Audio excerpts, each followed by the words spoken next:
Okay, picture this. You found a cause you really, truly believe in. You've got your credit card out, you are ready to make a difference. And then you hesitate. You want to make sure your money is actually going to get where it needs to go. So you go looking for that one simple number, right? That percentage that's supposed to tell you if a charity is efficient. But what if it's telling you the completely wrong story? Seriously, think about it. When you're right there on the donation page, what's your go-to metric? For so many of us, it's the overhead ratio. How much a charity spends on things like fundraising and administration versus its actual programs. It feels simple. It feels logical. A clean way to judge who's wasteful and who's not. Today, we're going to dig into why that instinct, even though it comes from a really good place, might actually be doing more harm than good. All right, so here's the game plan. We're going to start by really nailing down what the overhead myth is. Then, we'll look at the dangerous starvation cycle it creates. We'll get into the psychology behind why we donors are so obsessed with this number, look at a pretty amazing experiment that figured out how to hack that mindset, and finally, talk about how we can change the whole conversation to focus on what really matters, the true cost of making an impact. Okay, let's get right to the heart of it. For decades, the way we think about charities has been totally dominated by this one simple, and as we'll see, deeply flawed idea. This right here is the overhead myth in a nutshell. It's this core belief that any money spent on stuff like rent, decent computers, staff training, or even raising the next round of funds is wasted. It's not going to the cause. So the thinking goes, the lower the overhead, the better the charity. And you know, on the surface, that kind of makes sense. But it's an idea that fundamentally misunderstands what it actually takes to create real, lasting change. And this myth? It's not some fringe idea. It is everywhere. A survey found that a whopping 62% of Americans believe charities spend way too much on overhead. We've basically been trained to see that number as a red flag for waste, and that perception has backed the very organizations we want to help into a terrible corner. And this is where it gets really dangerous. Our good intentions actually end up fueling this destructive feedback loop. Researchers have a name for it, the nonprofit starvation cycle. And it does exactly what it sounds like. It starves organizations of the resources they need to actually function. So here's how it plays out.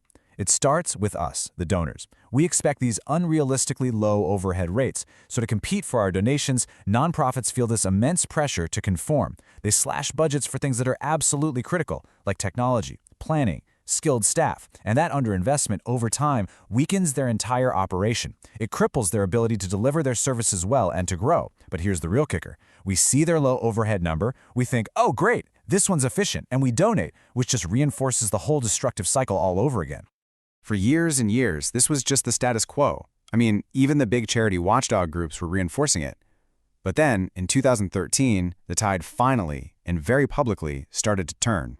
The leaders of the three biggest charity evaluators in the United States, we're talking GuideStar, Charity Navigator, and the BBBY's Giving Alliance, they did something pretty much unheard of. They got together and released a joint letter to all of us, to the public, basically saying, we were wrong. They admitted that focusing on overhead does more harm than good.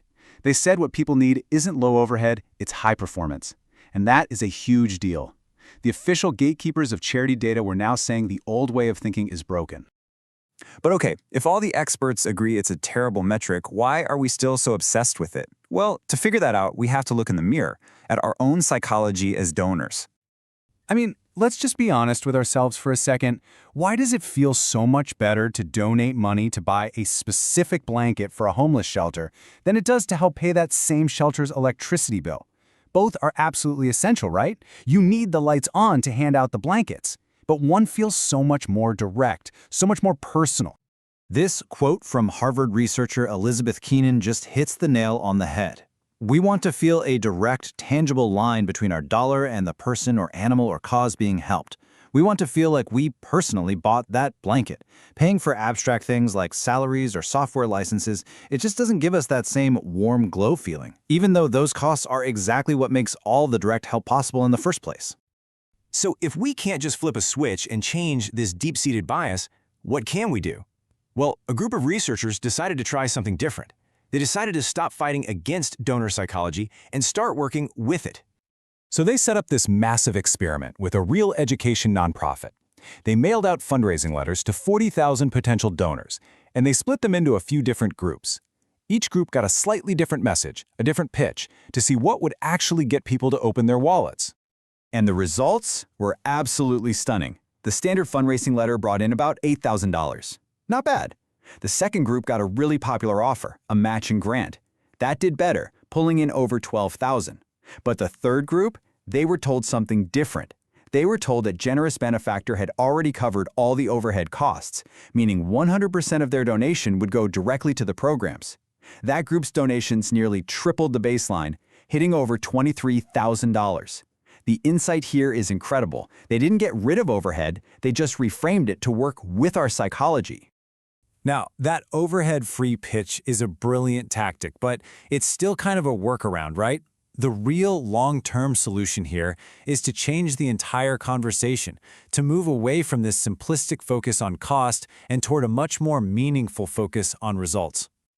This slide really lays out the shift we need to make. The old way of thinking asks one simple, and as we've seen, misleading question: what's the overhead ratio? The new, smarter framework asks better questions. What is their actual impact on the world? Are they transparent about their work? And crucially, are they built to last? Are they sustainable? These are the questions that lead to truly effective giving. You know, a big part of this shift is just about the language we use. The word overhead itself just sounds negative, doesn't it? It sounds like a burden. But what if we started calling it core mission support, or essential infrastructure, or my personal favorite, an investment in impact? Because that's exactly what it is. It's funding the essential systems and talented people required to actually achieve the mission.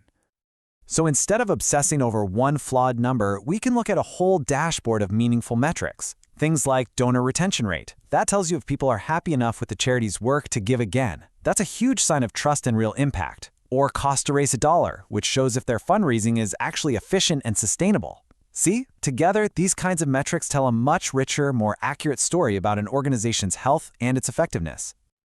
I think this quote from Chad Dole really just sums up the whole thing perfectly.